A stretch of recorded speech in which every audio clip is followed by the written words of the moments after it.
This podcast may contain disturbing content for some listeners. It's intended for mature audiences. Listener discretion is advised.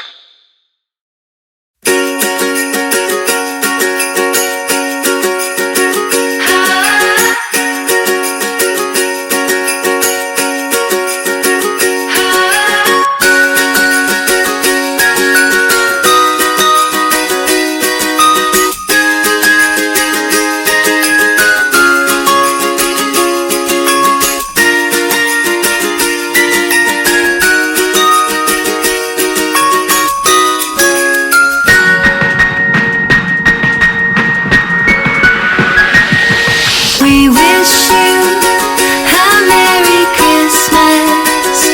We wish you a Merry Christmas. We wish you a Merry Christmas and a Happy New Year. We wish you a Merry Christmas and a Happy New Year. This is True Crime XS Christmas.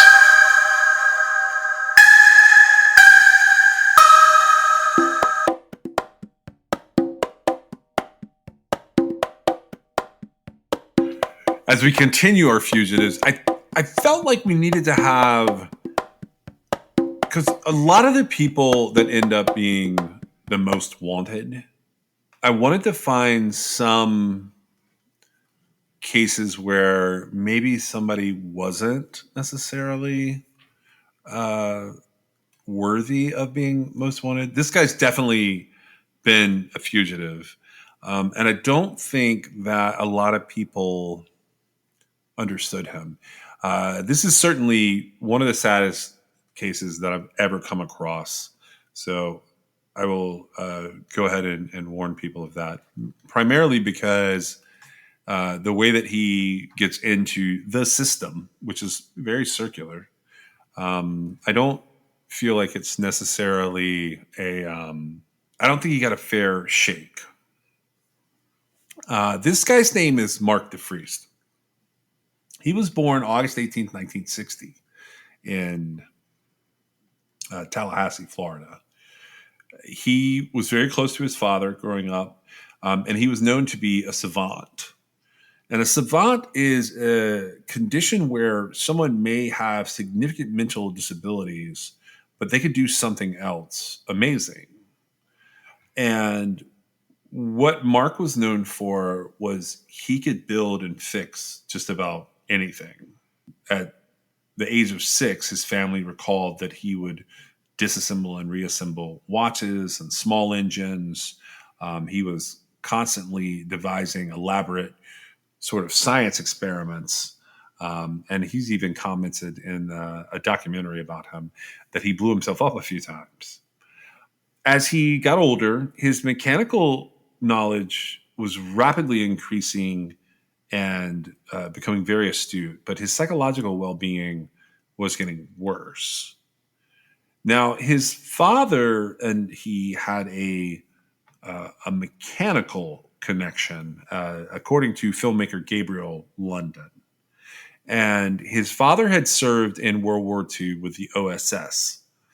And the OSS was the Office of Strategic Services. It was the intelligence agency of the United States during World War II.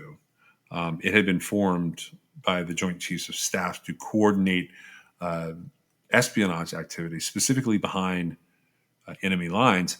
And what it's known as today is the CIA. That's the OSS is the predecessor to the CIA. Mark's dad, he taught Mark all of the things that he had learned during World War II, which was avoidance tactics, survival, and defense techniques that would be described as like guerrilla warfare. Now, when Mark was 18 years old, his dad died suddenly in 1979.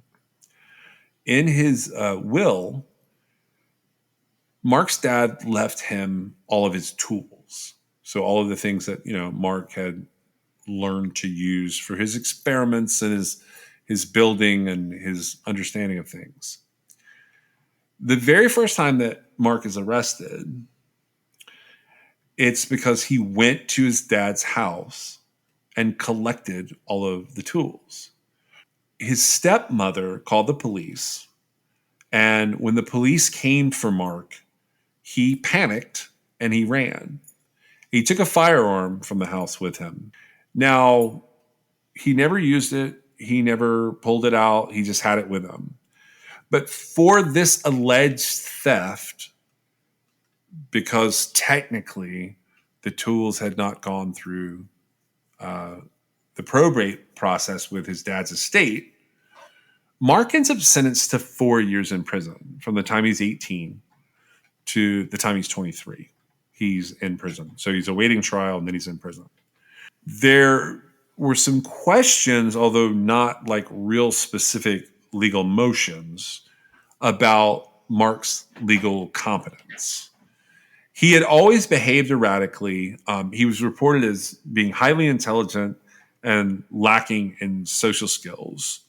And he really stood out in prison because of this.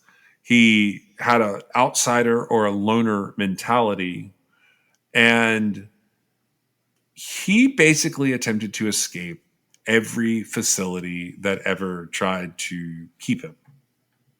He has been deemed incompetent or mentally ill by now 8 of 9 psychiatrists who have examined Mark.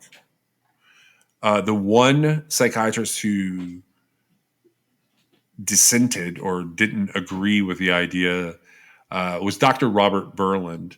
And he believed that Mark's behavior was intentional. Based on that assessment alone, the court has allowed Mark to stand trial and to receive maximum sentences in cases. Berland based this on a number of things. One of the biggest things that he based it on was Mark's ability to assume false identities and to continue to attempt to escape. Now, decades later, Berland said that he was probably wrong. And the consensus is today that Mark is probably high on the autism spectrum. He has an impairment of his ability to interact with others, and he's essentially not able to fit in well to society. What has happened to him is basically that 4-year prison term has turned into now 42 years behind bars. So I found a number of different articles and informations about Mark. There's video information. There's lots of interviews about him. In July of 2016, People magazine published an article by Jeff Truesdale that says Florida's prison Houdini wins legal release from the state, but jail awaits elsewhere. Here's what that article says. After 36 years, remember this is in 2016, most of them spent behind bars, the man whose 7 successful prison escapes earned him the nickname of Florida's Prison Houdini was granted parole by a state board on Thursday. But Mark DeFriest is far from free. Although the Florida Commission on Offender Review granted his parole effective July 26, 2016, DeFriest next must report to prison in California, where a 4-year sentence awaits for infractions he committed while housed in that state's correctional system. Still, his attorney, John Middleton, tells People, "My hat's off to the commission for recognizing and doing the right thing." He says that Mark is a longtime victim of a system that is not equipped to handle those, like Mark, who have mental illness, and where his client's initial 4-year sentence for a seemingly minor theft conviction led to nearly 4 decades in lockup. Citing medical confidentiality regarding inmates, a spokesman for the Florida Department of Corrections says that she could not address Mark's diagnosis or any possible treatment he has received. But Mark's efforts to break free, which have compounded the length of his time behind bars, have grabbed attention. In one instance, he says he poured LSD from the Florida State Hospital infirmary into a staff coffee pot, thinking the worker's disorientation would clear the way for his exit. But security was alerted before he could try.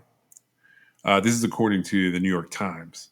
In another, he memorized the zigzag pattern of a guard's master key and made a duplicate, says his lawyer, which allowed him to break out of his cell, but not the facility itself. In a third case, he earned a trip to the dentist by removing a tooth, then brandished an improvised prop gun he'd created in woodshop to make a successful break. A Florida parole commissioner who raised objections to Mark's release noted that while Mark had successfully escaped 7 times, his record showed numerous other attempts, a total of 13. But Middleton and another Mark advocate, filmmaker Gabriel London, says that Mark's actions were those of a panicked man who felt cornered. He also has had multiple gang rapes, and he has also had multiple beatings by multiple guards, said Middleton. What do you do? This story is definitely true crime to some degree.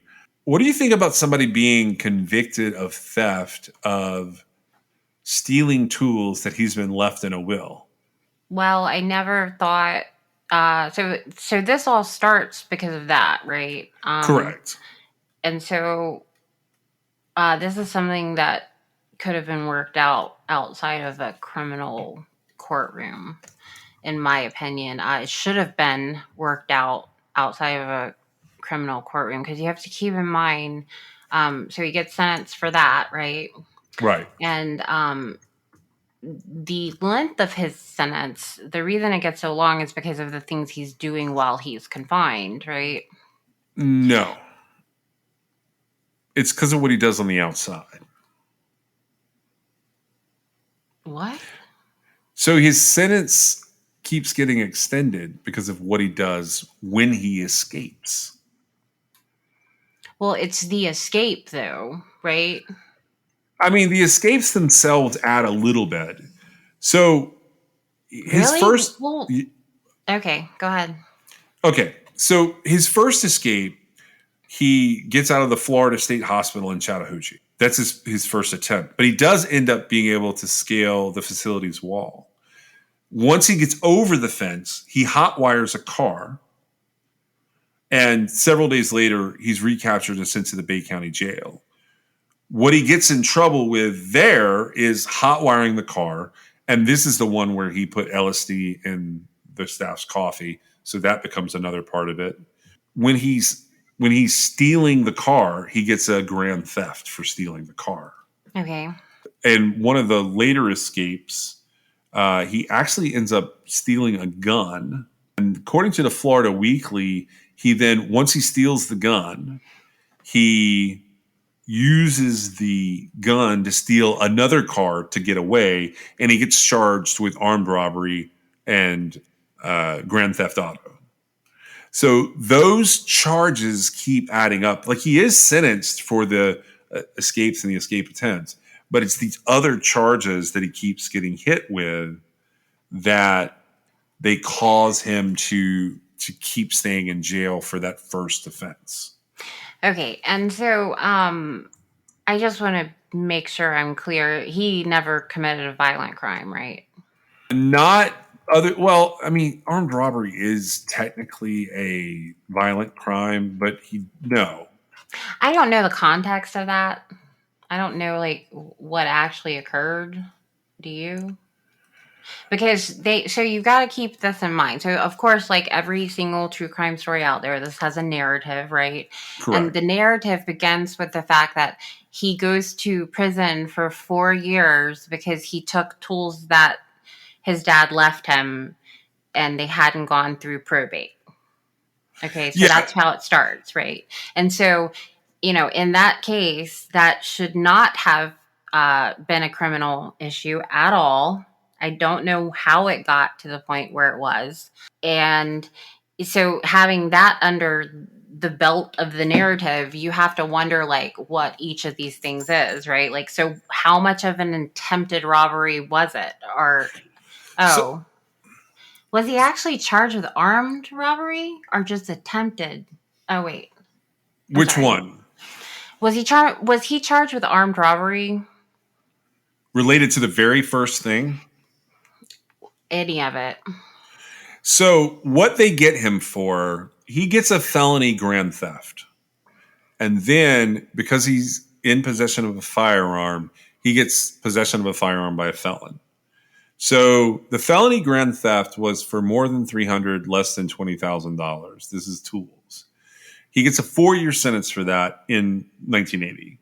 He already had so the other, the way this boils down is so weird. So he has a grand theft for the tools. He has a grand theft for taking his father's firearm. And then he's got possession of a firearm by a felon because of the grand theft.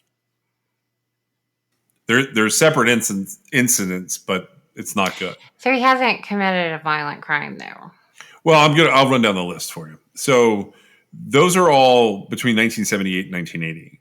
In 1981, he has the attempted escape, and then all out of order. Thank you, Florida, for not even putting this in order. So in 1980, he has an escape. In July of 1980, he ends up with a burglary of a occupied structure, and this is the same time frame, and theft of a firearm. This is all July 1980. So he escapes on the 8th of July, and then over the next 3 days, he racks up a couple of additional charges. That's theft of a firearm, burglary, and an occupied structure. They put an assault on that. Basically, he committed an assault, and I think it's pointing a gun.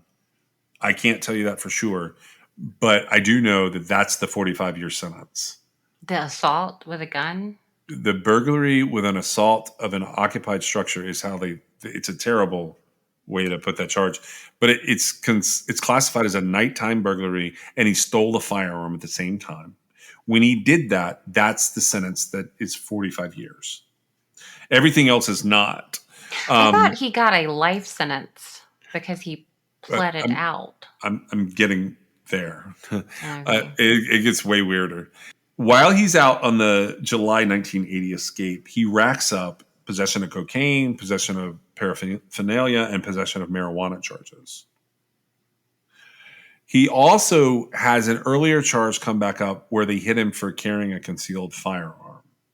He gets a 15-year sentence for that. Everything that I just named there, where he's possessing cocaine, possessing marijuana, he gets 5 years on each charge, including another grand theft firearm. And then he gets 15 years for carrying a concealed firearm. In 1982, he has, in 1981, he has an attempted escape. And then in 1982, he has 3 charges of bringing contraband into a prison. He gets 5 years on each count. He ends up with this burglary armed with a weapon, meaning he was carrying a gun, from 1981, which is during another escape.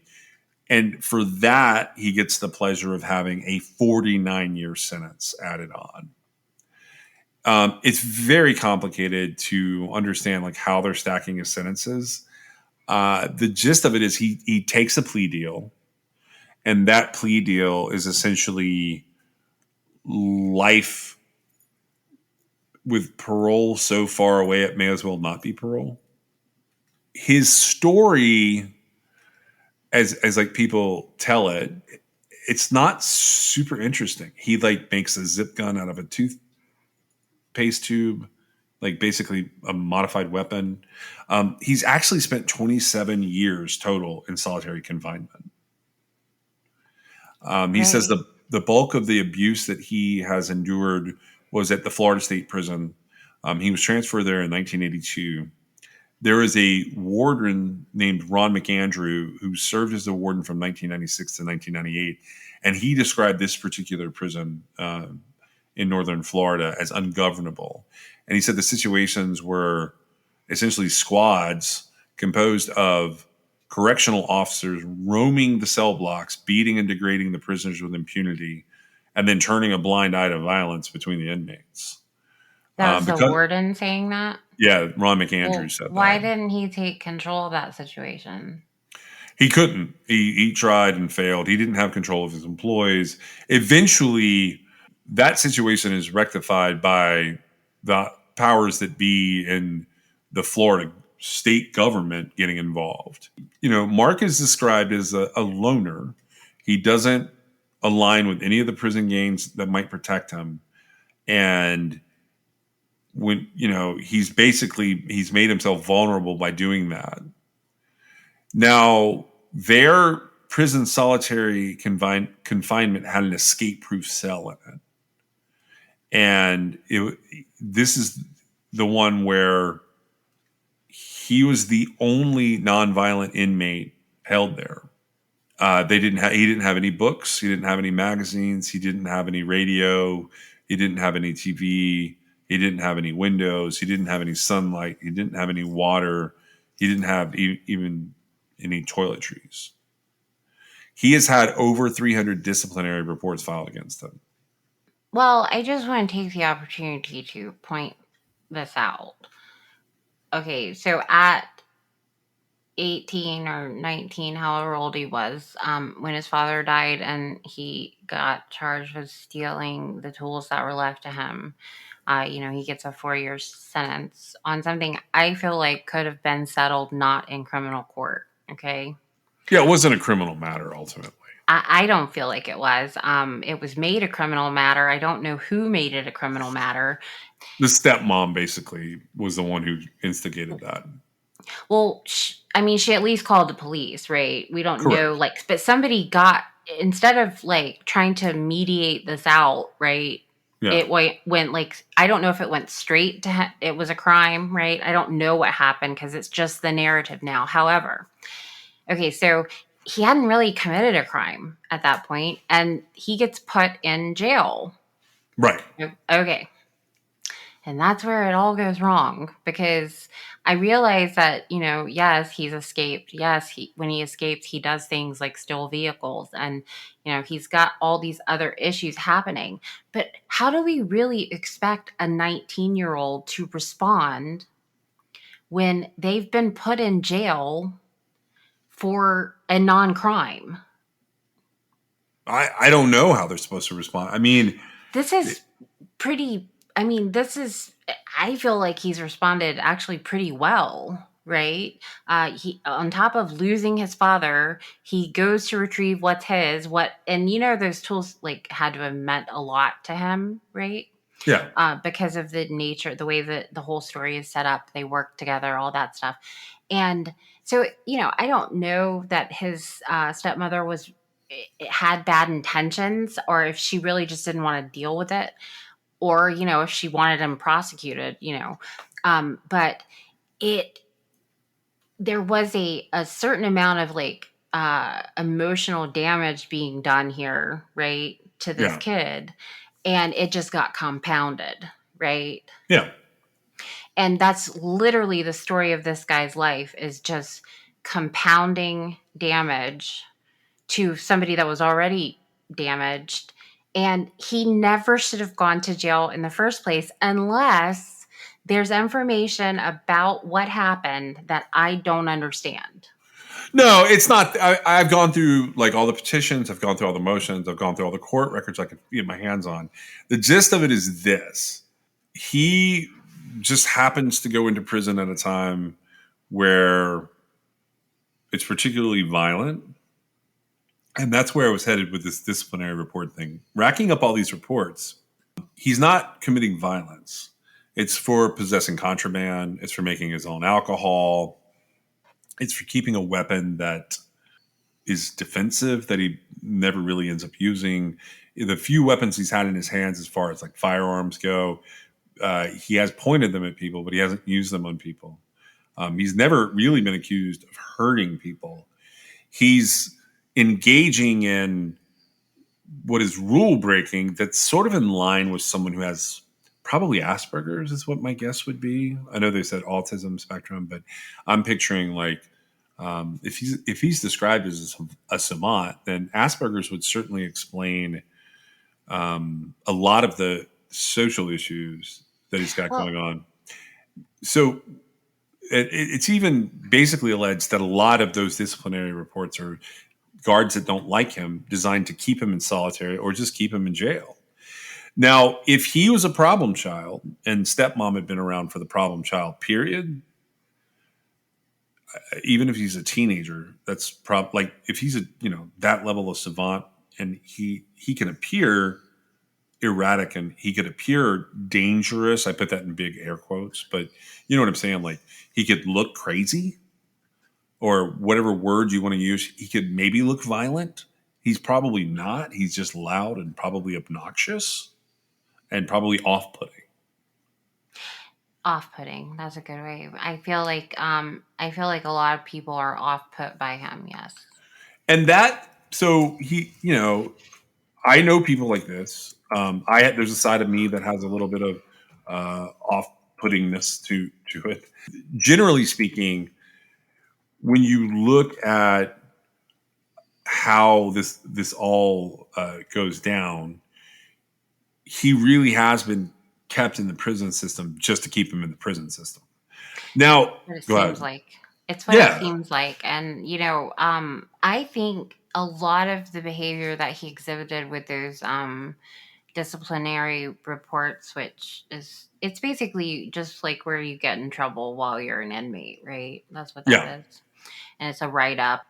I think it's just like some pretty normal behavior coming from somebody who, again, was an 18 or 19-year-old who was retrieving his tools after his father had died and left him the tools, and he gets put in jail because at that point he probably is like, it does not matter what I do.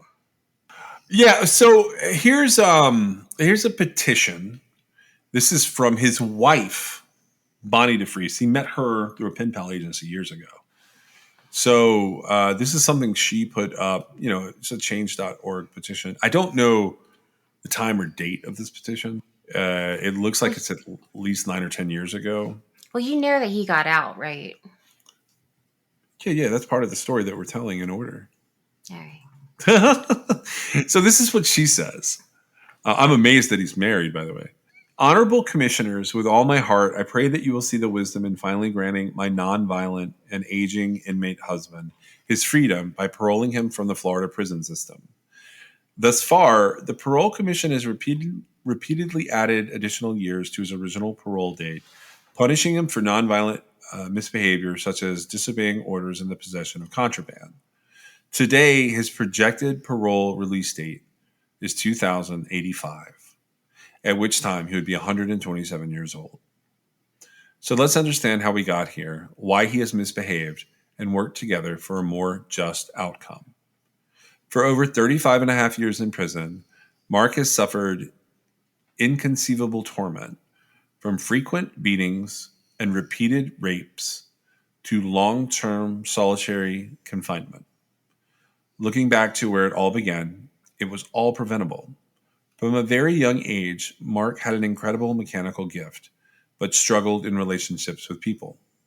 He was not a bad kid. He was just a talented loner. At 19, after his beloved father died, Mark went to prison because of a dispute with his stepmother over tools his father had willed to him. Florida saw it as grand larceny, but to Mark, it was unjust.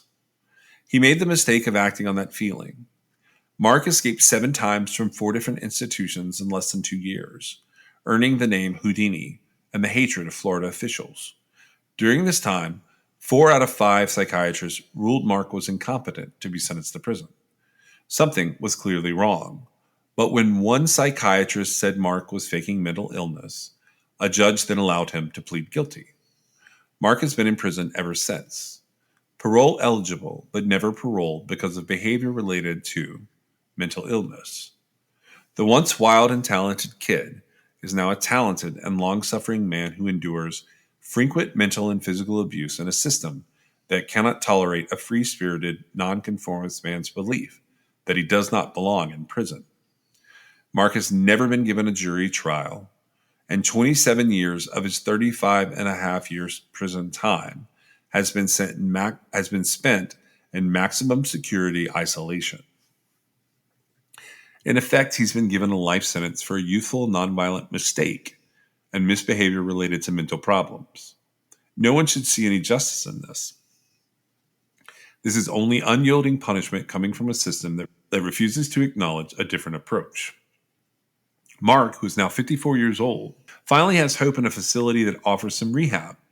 So he is working hard to turn his life around for himself and for me, his wife. He is rebuilding and improving his talents in technical and mechanical pursuits while still in prison. He's doing excellent work in a computer class, has done equally well as a porter, and is currently in a high-level maintenance job. He has resided in a God pod, which is an honor pod.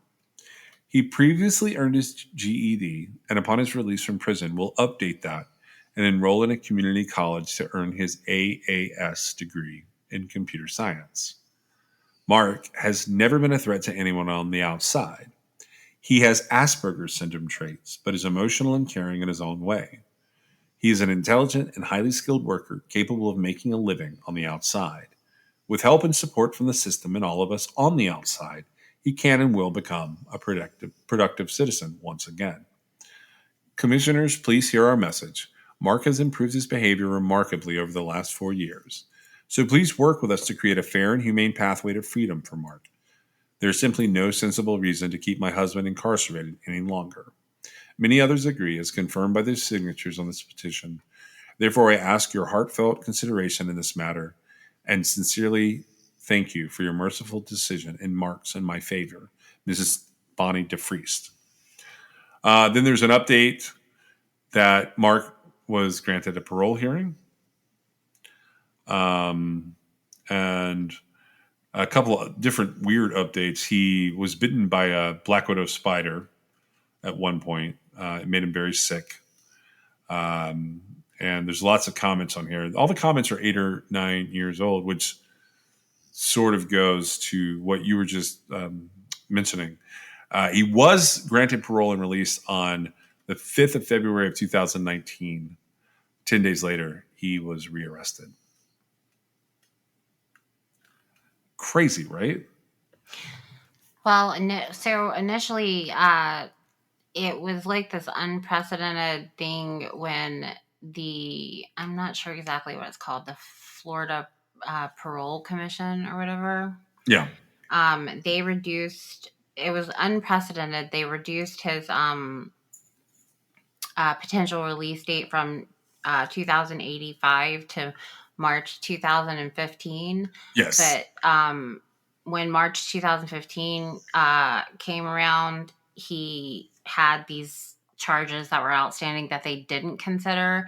And so, he ends up finally being released, like you said, in February of 2019. So he had to serve almost 4 more years. Now, so, this makes everybody wonder, right? Well, he was immediately rearrested, right? Pretty much. And he was rearrested based on his parole being revoked because the facility where he was revoked his residence. And one of the conditions of his parole was that he be in a facility, right? Yes. Okay. And so he tested positive for drugs, and then he had unspecified behavioral violations. Those two things end up getting him transferred back to the Florida prison system. Okay, right. Yeah. And so he didn't, it's my understanding, like, he didn't even really get a chance to try. He went a little bit wild, maybe. I don't know. It seemed like, okay.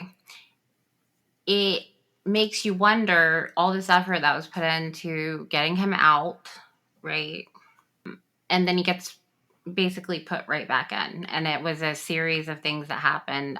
To my knowledge, he's in to this day, right? Yeah, he's still in. So we gotta go ahead. So my what I wonder is, I stand firmly beside of the fact that he should not have gone to jail for 4 years at the age of 18 or 19 for the dispute he was having with his stepmother, which I don't even know that it was a dispute, but he wanted tools that his deceased father had left him that had not gone properly through probate, right? Right. Okay, I maintain he should not have gone to jail to begin with. Uh, what would his life have been like if that didn't happen? I have no idea. He may have ended up in jail anyway. However, I do feel like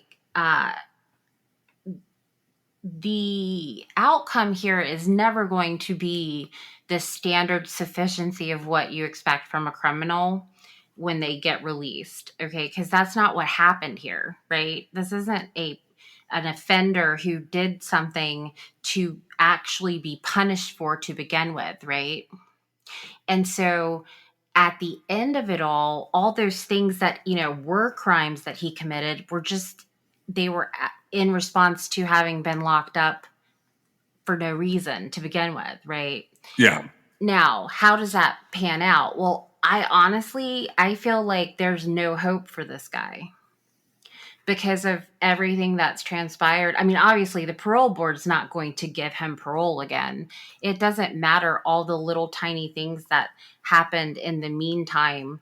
That would probably make it make more sense that somebody who tried so hard to get out for so long would immediately mess it up, right?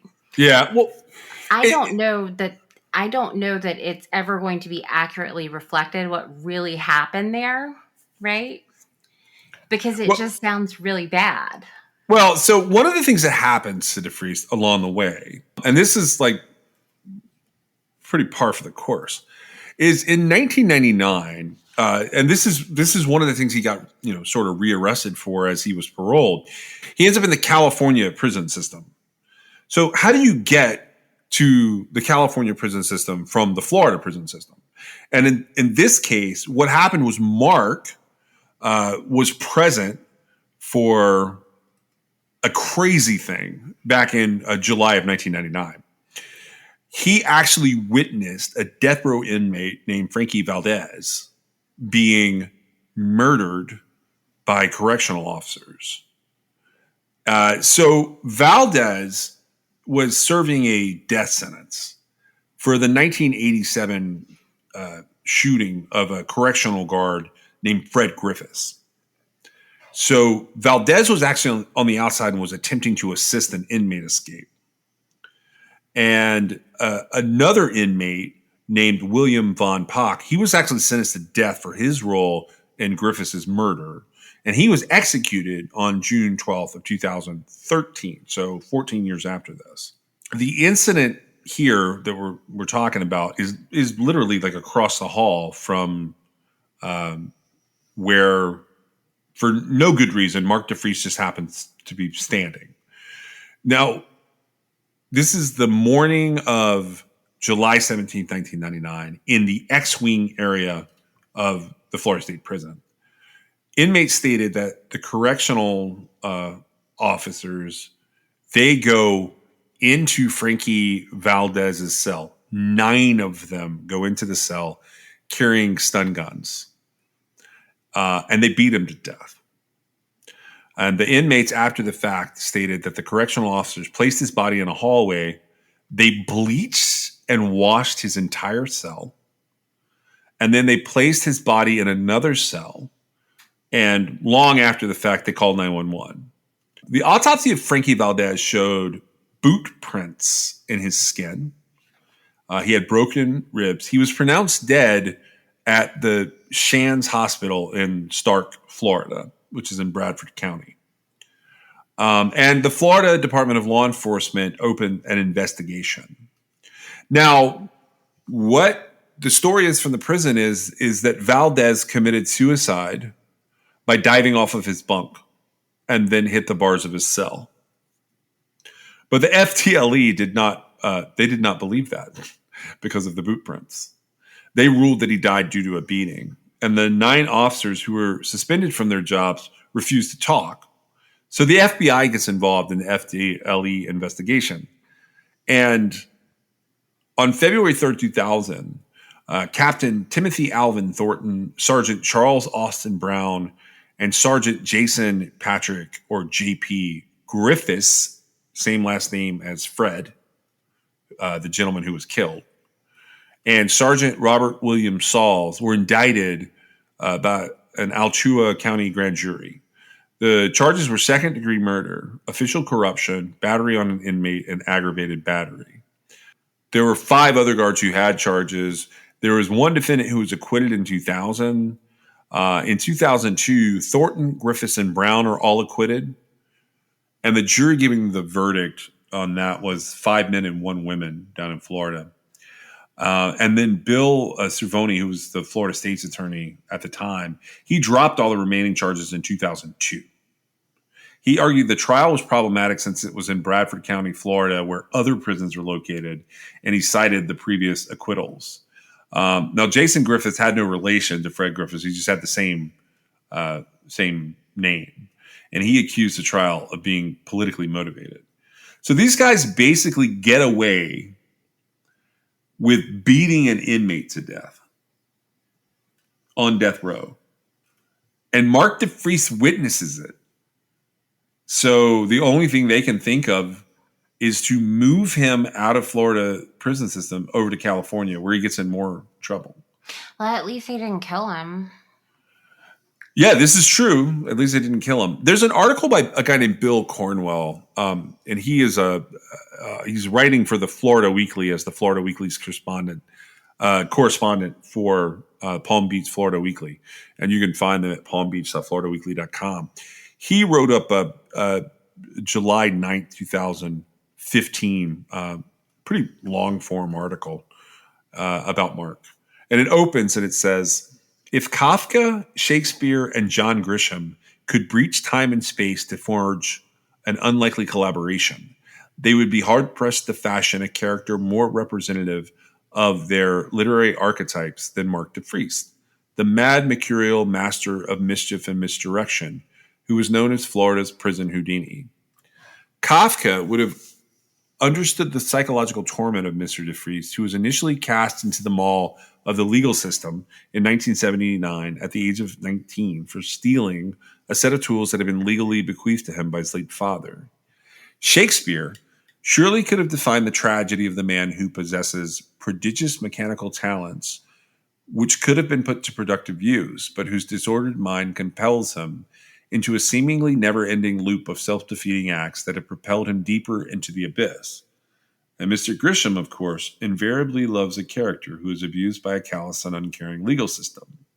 Mr. DeFries personified, only to be rescued by idealistic, indefatigable heroes, who in this instance are Gabriel London, an intrepid New York-based maker of documentary films, and dogged attorney John Middleton of Melrose, Florida.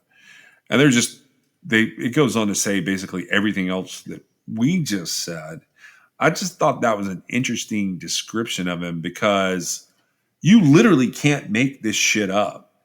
They send him to California because he witnesses guards killing an inmate. He gets infractions in California and then has to, when he finally gets paroled the first time, he has to go do jail time in California if he's going to get out.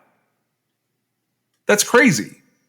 Well, especially since the officers or whatever they were that killed the guy completely got away with murder. Yeah. What is first degree murder under, apparently in Florida, it's only illegal if it's written in a will. So if you were left tools in a will, you're stealing them. But as long as as long as the murder is not witnessed by anyone other than those inmates, it is not first degree murder. But I'm telling you, man, 9 guys stomping into a cell are not there to hand out cupcakes. It makes me so mad. Well, okay. And so that's sort of my point with all of this is I can't imagine that he cares about much of anything anymore. No. and his wife died. Yeah. She died, I believe, maybe August of 2020. And this guy was done wrong, and it began very early on. And I'm not saying I don't know what his life would have been like had he not been put in prison for not a crime, right? I mean, he was put in prison for something that was not a crime, that should have been handled in a civil way, even in civil court. I mean, it's a whole thing, right? But once he was in the system, he couldn't get a leg up. I mean, he just No. couldn't. And it does sound to me like there was animosity towards him. He was not he wasn't somebody that was inherently liked, nor did he care to be liked, right? And when you're in a situation where you've got 9 guys that just killed your fellow inmate, right? That's a very uncertain situation, right? Scary situation. And it would drive some of his behavior. Now, I read something like there were several parole hearings like leading up to where they actually ended up granting him parole. And one of the things that I find unnecessarily cruel is once you've got somebody's release date out to 2085, I believe is what it was. Yeah. And he would be like, however, he'd be like 120 years old, which is not going to happen, right? So once you get out to that point, like, why on earth would you continue adding time to it, right? Except they do, right? And I feel like that's like a waste of resources right there, having to have somebody consider it. But in his particular situation, so he was off track, not caring about anything, and he had like in between a period of time and another period of time, he had 25 discipline reports, right? Yeah.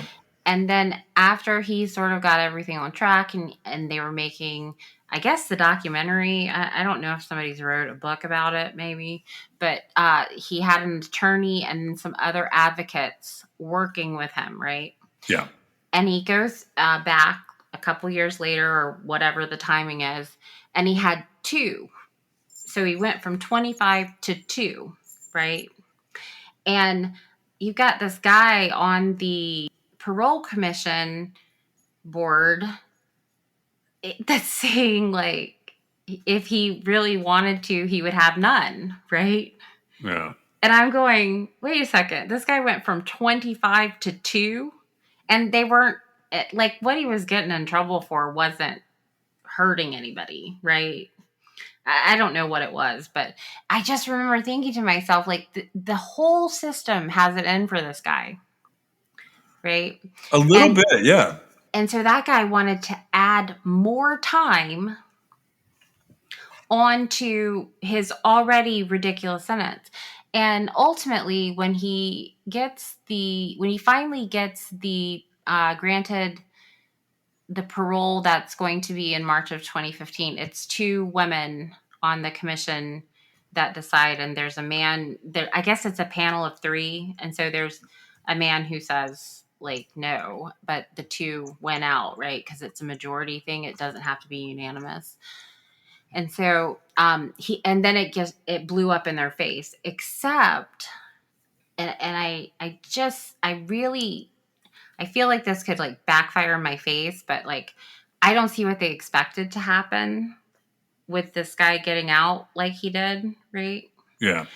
I don't know. I feel like there was probably a whole lot of miscommunication that occurred between him getting out of prison and then him getting not welcome to the facility any longer, whatever occurred there, right? I don't know. They don't say what the behavior violations were, right? But you've got a guy that just spent, again, 27 years in solitary confinement and, 40 years in prison.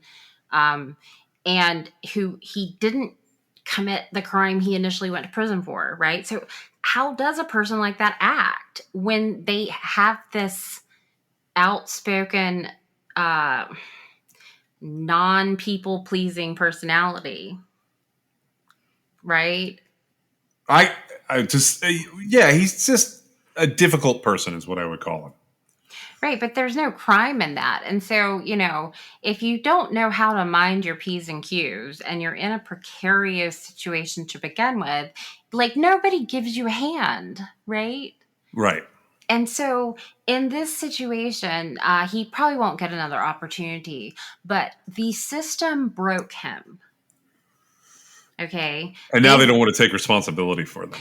Every single person and from the hill that they are on and the way that it comes out of their mouths, if they could just hear it with my ears, right, they would realize how absolutely ridiculous they sound, because nobody is going to convince me.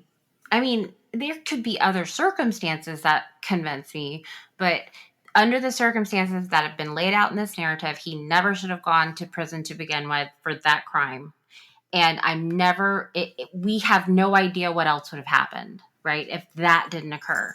And so they broke him, they won't fix him, and everybody is blinded by his bad behavior in the in between. Yeah. And unfortunately, after there was this huge fight to get him out, it just continued that way. Now, did he deserve to go back to prison? Well, I have no idea, right? I don't know what his behavior violations were. I do realize that you have to, like, not only do you have to like be a person that is behaving themselves when you get out of prison, you actually have to go above and beyond that, right? You've got to be like really on top of your behavior if you're going to stay out of prison, right? Yeah. And when you have emotional defects and possible personality issues, and then syndromes like Asperger's or autism or whatever, because none of this has been diagnosed, right? I mean, he's never gotten any sort of care in prison. And Correct. so when you have all that going against you, well, sure, you're going to have, your behavior violations. And I don't know how he got the drugs. I mean, somebody's got to take responsibility for this guy. And his parents, I'm sure, are long dead, right? Well, his dad died setting all this off. And Right. yeah. And so without somebody taking like responsibility for him that can actually take responsibility for him, and not let him get a hold of drugs, I don't know what else there is, but I don't feel like he should be punished repeatedly for the system breaking him. No, I agree with you. And at least one other person agrees with you. Two websites in here. One is actually foundobjectsite.com. And that's a filmmaker that we talked about sort of throughout this story here, who has put, the story together. And he has, some different ways that you can to learn a little bit more about Mark DeFries. And then the other is a website that you can find on that website, like pointing you over there. It's defriest.com, which is DEFRIEST.com. And there's a couple of different choices here to read about some news and reviews. They do talk about like the efforts in 2022 to get him paroled. So if you have an interest in that, I definitely think that this guy could use a letter of support. They've got a couple of different email addresses in here. If you are the type of person that, and I am the type of person that thinks, why is this happening? You can email some of these people and ask them what is going on. You can also check out The Mind of Mark DeFries, which I think it's still playing on Showtime. I would have to check, but you can find more information on those two sites. This is a crazy story. I hope that things like this never happen to other people. It's just bonkers to me that it would happen at all. So sad. I assume you don't have anything else here. No, that's why I'm quiet. Yeah, no, I was Because just I leaving feel it. like we both just try to get the last word, Oh, I was just trying to wrap it up because this story makes me angry. Oh, it's so bad. And like this guy, he really he should have never been in jail to begin with. He might have done something later in life that would have gotten him in jail anyway. He's one of the kids in class that like he Yep. needed ADHD meds, right? Yep. He literally needed Adderall. That's exactly what And I thought, like looking at his whole story. and the fact that like I think he tests positive for meth, right? Yeah, so the way that it works with all of that, and he gets transferred, which we didn't really talk about this part. It's pretty interesting. This is all Bonnie's efforts. So he gets a parole hearing in November of 2014, and that's when they reduced, like you said, the 2085 parole date to March of 2015. And that would have been possible, but he had additional outstanding sentencing for essentially all the other nonsense that hadn't been considered. So he doesn't get parole till February 5th, 2019. He has to spend 12 months in a mental health facility that also offers substance abuse treatment. They approve community outreach in Corvallis, Oregon, because it's close to Bonnie's house. So he gets in the facility February 7th, 2019. And on February 13th, they revoke his residence because of the unspecified behavioral violations, which raises the question of whether they were appropriately informed, prepared, or capable of providing him with treatment and structure. Because the idea had been to successfully transition him out into public life. But what didn't help was that he tested positive for methamphetamine at the facility. Do you think that he had taken some ADHD medicine? Huh. I didn't even think of that. I That's the so very first thing I thought of because, like, so if you have ADHD and you take Adderall, which is essentially a prescription it's a form of methamphetamine salt. Yeah. amphetamine, it has the opposite effect on you. It does not make you like, it's not like you're on speed, right? Mhm. It actually slows you down and it makes you sort of normal. And that's exactly what I thought when I saw that. I was like, I bet he took Adderall or something. To my knowledge, he still hasn't been to see a doctor. His wife, because his wife has passed away, it's highly unlikely he's going to come across somebody on the outside that would sort of orchestrate that because he almost needs like parents again, right? Yeah. Because not only was his existence sort of cut short at 19, he reverted because of just all the bad things that were occurring. Yeah. This guy fell through the cracks. There are cracks that are being ignored, I think, by some of the people that. I mean, it's so mundane to go through the parole process as far as being like on the board of commissioners or whatever it is. You would get tired of looking at file after file after file, and I understand that. However, anytime you're in a situation like that, you should always be on the lookout for any outliers, right? And if you're in that position, you should be able to spot an outlier for what it is, which in this case would be a situation where you've got a guy who I'm going to stand by the fact that I don't think he's violent. Okay. I don't think he's committed a violent crime. And he's, at different times got, all these disciplinary reports coming in, right?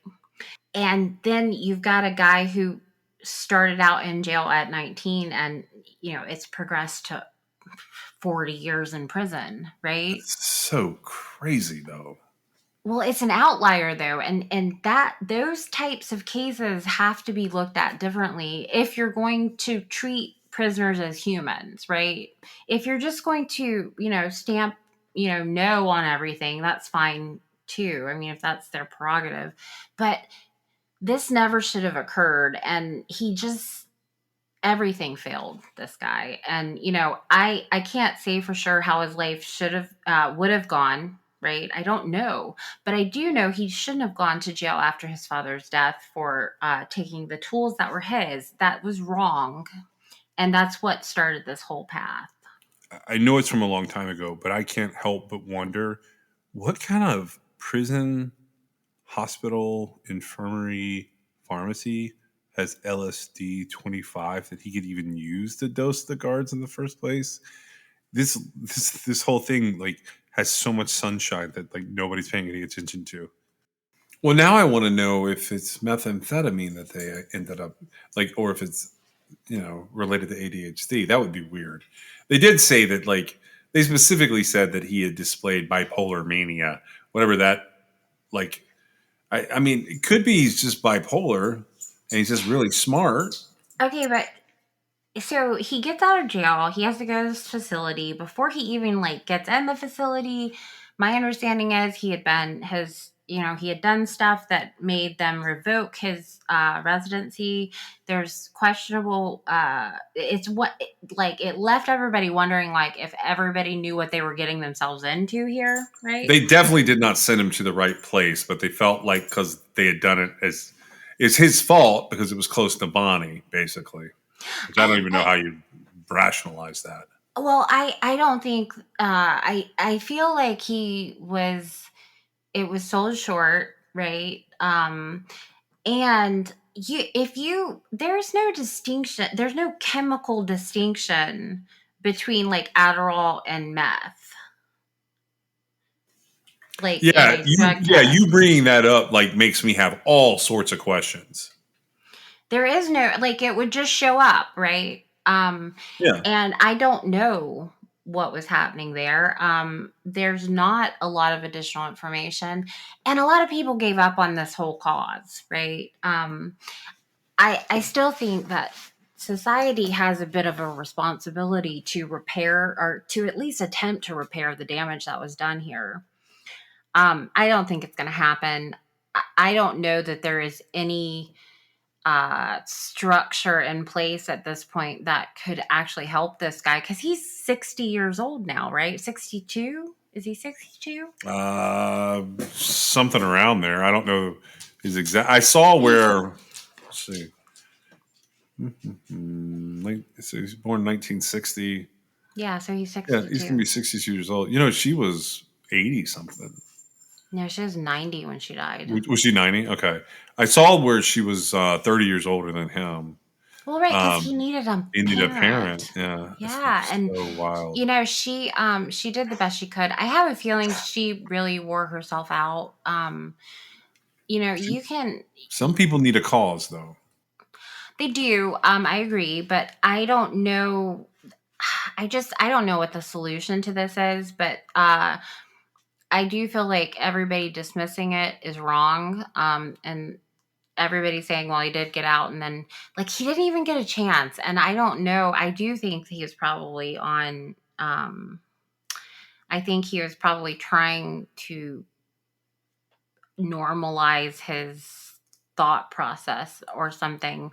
And for him to have to go to an addiction facility like straight out of prison, how does that even work? How are you addicted to anything in prison? Well, I hope he gets out at some point. I hope somebody figures out what to do with him because it's certainly not keeping him there. Unfortunately, I feel like he'll be there till he dies.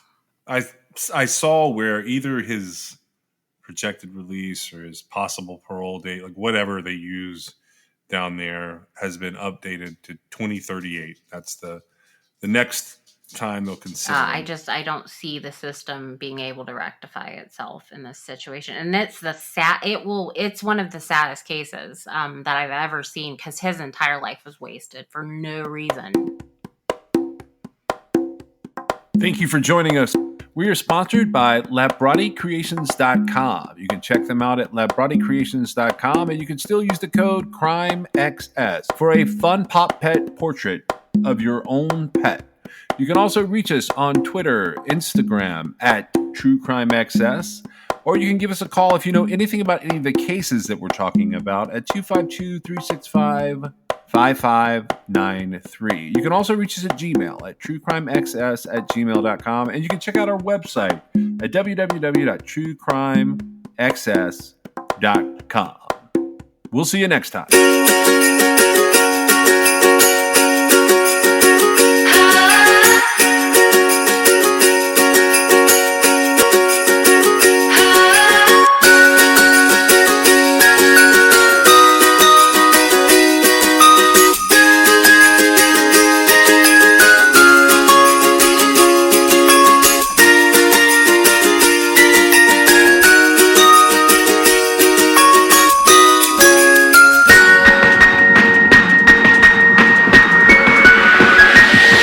We wish you a Merry Christmas.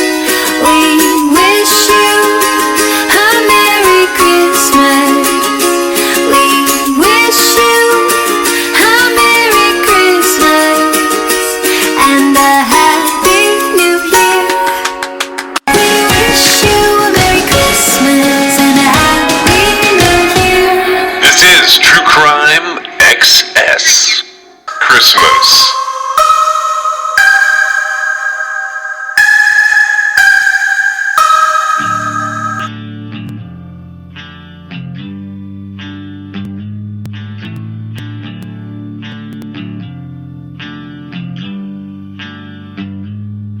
You're a mean one, Mr. Grinch.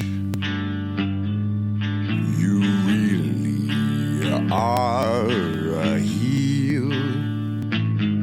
You're as cuddly as a cactus and as charming as an eel, Mr. Grinch. You're a bad banana with a greasy black peel.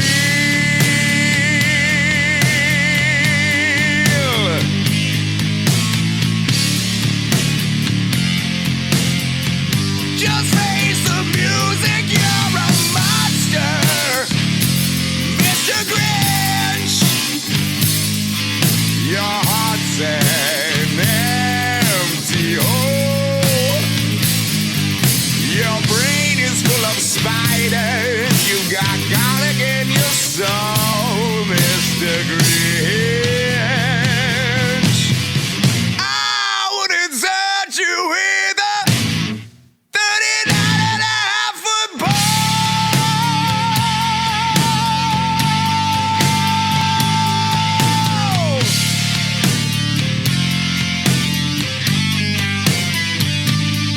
You're a vile one, Mr. Grinch. You got termites in your smile. You have all the tender sweetness of a seasick crocodile, Mr. Grinch. Well, given the choice between the two of you, I would take the seasick crocodile.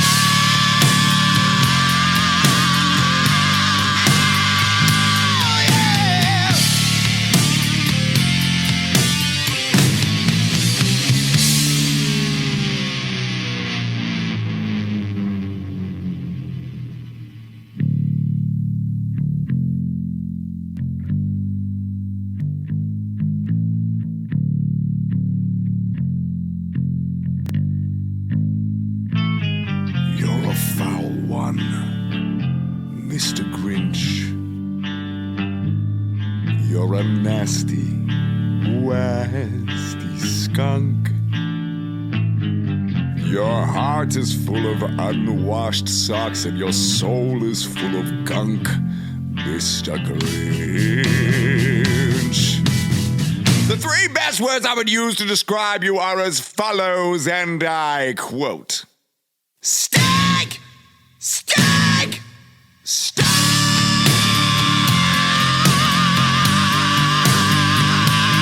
Yeah!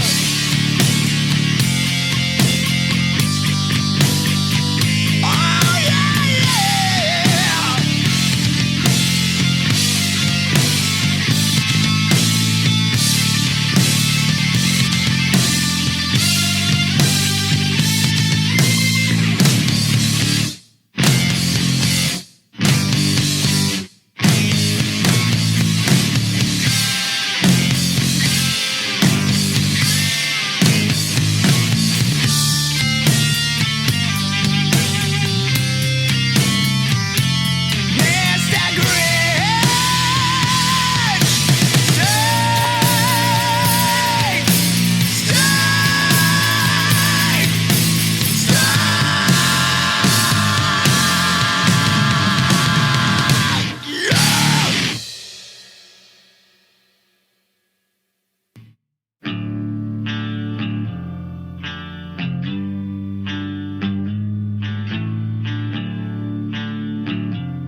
You're a mean one, Mr. Grinch.